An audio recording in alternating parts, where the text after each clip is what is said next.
படுகொலை செய்யப்பட்டிருக்கிறார். பாலஸ்தீனத்திற்கு ஆதரவாக இருந்தார், ஹமாஸ் இயக்கத்திற்கு ஆதரவாக இருந்தார், அமெரிக்காவுக்கும் இஸ்ரேலுக்கும் அதிகாரத்தை என்ற ஒரே காரணத்திற்காக அவர் இவ்வாறு நண்பர்களாக கொல்லப்பட்டிருக்கிறார். அவர் மட்டுமில்லை, அவருடைய குடும்பத்தை சார்ந்த அத்தனை பேரையும்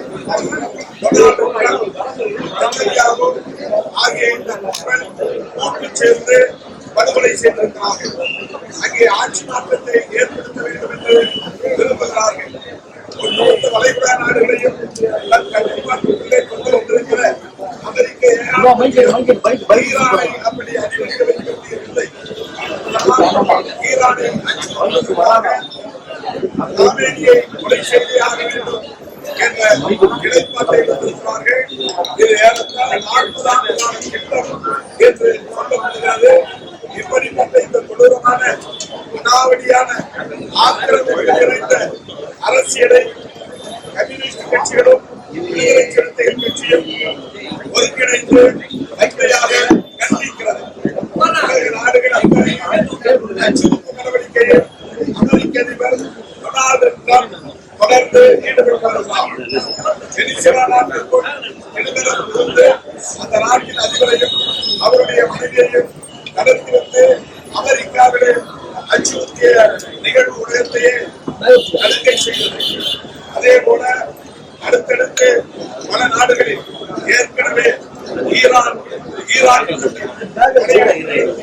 சதாம் ஹுசேனை படுகொலை செய்த கொடூரம் அரங்கேறியது.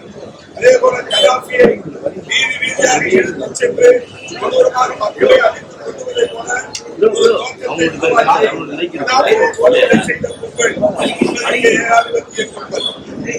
அதனைத் தொடர்ந்து இப்போது ஈரான் மீது இவ்வளவு பெரிய கொடூரமான தாக்குதலை அவர்கள் நடத்தி கொண்டிருக்கிறார்கள். இன்றைக்கு சீனா ஈரானுக்கு ஆதரவாக குரல் எழுப்பியிருக்கிறது.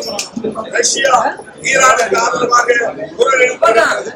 இந்த வரிசையில் இந்தியாவும் ஈரானுக்கு ஆதரவாக குரல் எழுப்பியிருக்க வேண்டும். ஆனால் நம்முடைய பிரதமர் நரேந்திர மோடி அவர்கள் அமெரிக்காவுக்கு கால்ராடிக்கக்கூடிய வகையிலே அமெரிக்காவின் அச்சுறுத்தலுக்கு அடிபணிந்து அவருக்கு எதிராக பேச அஞ்சுகிறார்.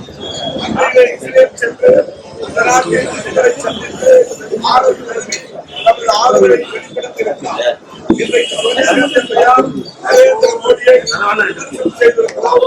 நீங்கள் கண்ணுமூலம் காப்பது ஏகாதிபத்தியங்களுக்கு துணைபவதாக இருக்கிறது, ஜனநாயகத்தை சிதைப்பதாக இருக்கிறது, சர்வதேச அமைதியை கெடுப்பதாக இருக்கிறது என்று மோடியை விமர்சித்திருக்கிறார். சோனியா காந்தி அவர்களின் இந்த விமர்சனத்தை நாம் வரவேற்கிறோம். இந்தியாவில் உள்ள ஜனநாயக சக்திகள் அனைவரும் இதை வன்மையாக கண்டிக்கிறோம். இந்த போக்கு உலக அமைதியை சீர்குலைக்கும், யாராலும் கட்டுப்படுத்த முடியாத ஒரு சர்வதேச தாதாவாக டொனால்டு டிரம்ப் ஒரு மனநோயாளியை கூட செயல்பட்டு கொண்டிருக்கிறார்.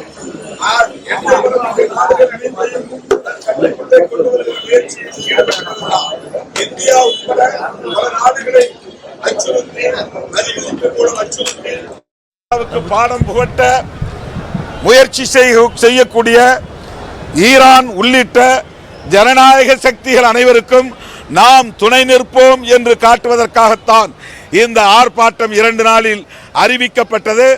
இந்த ஓரிரு நாள் இடைவெளியில் அழைப்பை ஏற்று ஓடி வந்த இடதுசாரி கட்சிகளின் தோழர்கள் அனைவருக்கும், என் உயிரின் உயிரான விடுதலை சிறுத்தைகளுக்கும் எனது நன்றியை உரித்தாக்குகிறேன்.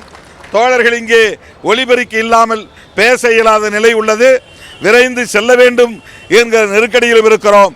எனவே மீண்டும் ஒருமுறை உங்களுக்கு நன்றி கூறி முடிக்கிறேன். நன்றி, வணக்கம்.